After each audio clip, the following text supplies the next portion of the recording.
G'day, it's Robbie again. Well, things are moving along pretty quickly on the Stirling engine project, and I thought I'd give you another update, even though it's only been, a very short time. And the weather's hotting up again, so I can only work in the mornings. But anyway, as you saw in the last video, I've radial drilled and mounted the back of the displacer cylinder. The piston's all done, the whole thing, this side of the things is finished. So now I've got to mount it to the mounting bar, which has got the cross-link channel in it. And really, the whole power head is finished now. It's just a matter of now make up supports for the whole thing so that I can mount it and then align everything and then work on the flywheel and crankshaft here. So this morning I've been bronze brazing, and I've bronzed up the support, the mount. So basically you can see how that's turned out. I did this with the bullfinch torch, the LPG torch, and it's made out of some scrap steel like this. There's the base, that's the base piece, that's the riser, and then this is the top bit that mounts this on the bottom. It's all held together with those little Allen headed bolts I got from Banggood. These ones here, good little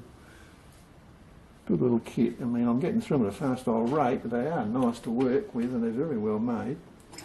So yeah, this just shows you how you can do a terrific job bronze brazing. I mean, you couldn't do that with MIG. You just wouldn't get a decent finish. You'd have a bead there, it looked like crap. But when you bronze stuff, you can get a beautiful finish. It capillaries through. I've only bronzed on the long sides. I didn't bother with the ends because it doesn't need it. It's plenty strong enough. And once it's painted, because this will be painted,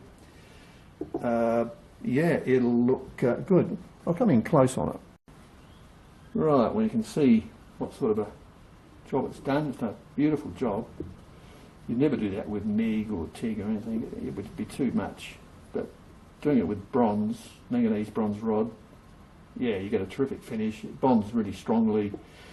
The alternative to doing it this way would be to try and mill something out of a piece of, alloy where you're going to waste a lot of material. And with this, you can melt it, move it around. Simple way to do stuff. All you need is MAP gas or the bullfinch torch. I did this. You can see in my old videos how to do bronze brazing. I've done videos on it before, so I didn't bother showing you. In fact, I wasn't going to shoot a video, but I thought, well, we're moving along. I'll give you a look. So yeah, turned out good. So now let's put it together and see how it looks. So there it is with the displacer cylinder. Now we'll add the power piston.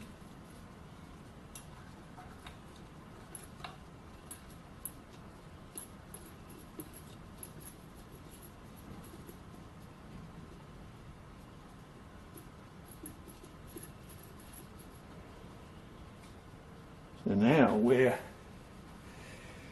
really looking pretty good. So now it's a matter of mounting on a piece of wood, and then I can set up the strokes, and work out exactly where I need to put the crankshaft base, and work out the strokes. So I'm going to aim for a 15mm displacer stroke and a 17mm power piston stroke. You always make that a little bit longer. According to Craig Root, he's the man, he knows all about this stuff. He's better than me on it for sure. But yeah, as you can see, bronze brazing is really a good medium to use. It's not difficult to do. All you need is a good torch and you're good to go.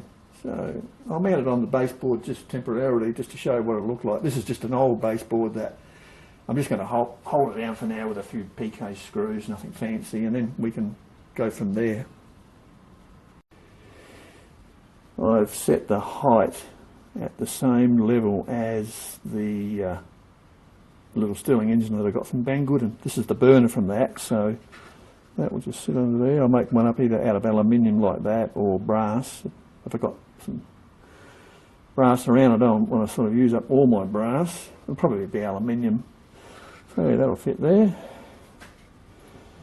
Yeah, wow, feel the drag on that.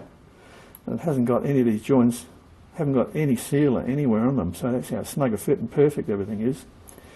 In fact, the way it all lines up is pretty damn good because, you know, you've got this component, the backing plate, the crossbar, feed gallery, and the guide, and they've all got to be absolutely precisely aligned for that 3mm shaft. Otherwise it's going to bind, you know, either in the shaft here or on the displacer. Perfect. Just shows you how accurate those little Chinese lathes can be, or in my case, definitely is. And yeah, I mean, I know some people rubbish them, but I think they're really talking out the wrong end, quite frankly. But I think they're great. Probably most of your small model engines these days are being made on Chinese lathes anyway, because that's really all you can get, and it's all people can really afford. And they're the right size. They're nice and compact, and you know, the perfect size. You don't want some monstrous, bloody great big thing to do work like this. So the next part of the job will be set up the crankshaft, and it'll have 2 ball races. I've got some little ball races. I'll probably cut this block down, and I think I'll step it down with the mill, so it'll be like a, you know, longer base, and then come up, take all this metal out here either side, and that way I can bolt down through the top or up from underneath. I haven't decided yet. Put the bearings in there, and then that will sit in here and make up another mount base like this. I've already got the steel cut, and these bits here are going to do that. And that bit there should be enough, I think. Once again, I'll bronze it up. So yeah, then the crank will be there, and the flywheels, and it's just a matter of get the strokes lined up, fit on the flywheels to the correct diameter, and yeah, she's a goer. So I hope she goes. Time will tell.